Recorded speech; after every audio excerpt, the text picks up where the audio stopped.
कोल्हापूरमध्ये कारचा भीषण अपघात झाला आणि कारवरचं नियंत्रण सुटल्यामुळे हा अपघात झाल्याची प्राथमिक माहिती सुद्धा समोर आली आहे। कारनं 9 वाहनांना धडक दिली आहे आणि त्यामध्ये चालकाचा मृत्यू झाल्याची प्राथमिक माहिती आहे। कोल्हापूरच्या टेंबलाईवाडी उड्डाण पुलाजवळ ही घटना घडल्याची माहिती आहे। अधिकची माहितीवर आमचे प्रतिनिधी शेखर पाटील आपल्या सोबत आहेत। अगदी भीषण अपघात आपण पाहतोय शेखर, नियंत्रण सुटल्यामुळे हा अपघात झालाय आणि 9 वाहनांना धडक दिलेली आहे।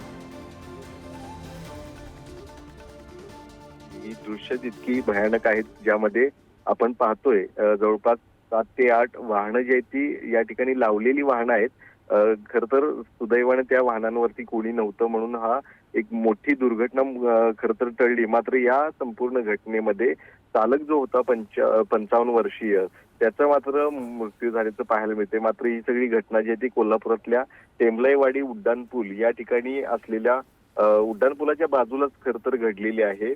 भरधाव गाडीनं जवळपास 8 ते 9 गाड्यांना त्या ठिकाणी धडक दिलेली आहे। ही सगळी धडक देत असताना संबंधित चालकाला हार्ट अटॅक आला होता अशा पद्धतीची माहिती देखील सध्या समोर येते। मात्र नेमकं कारण या संदर्भातलं समोर आलेलं नाही, त्यामुळे निश्चितच याचा तपास जो आहे आता पोलीस घेतील। मात्र एक गंभीर घटना जी आहे ती या ठिकाणी घडलेली आहे। रात्रीची वेळ होती त्यामुळे या रस्त्यावरती कोणी नव्हतं। मात्र जर दुपारच्या वेळी अशा पद्धतीची घटना जर घडली असती तर त्या ठिकाणी मोठ्या प्रमाणात जीवितहानी देखील झाली असती। मात्र ही सगळी दृश्य जी आहेत ती आता रात्री घडलेल्या अपघाताची आपल्याला सीसीटीव्हीच्या माध्यमातून समोर आलेली आहेत।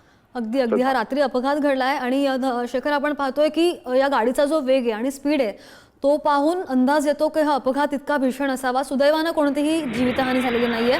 जवळजवळ या कारनं 9 वाहनांना धडक दिली आहे, मात्र या कार चालकाचा या अपघातामध्ये मृत्यू झाला। शेखर, धन्यवाद दिलेल्या माहितीसाठी।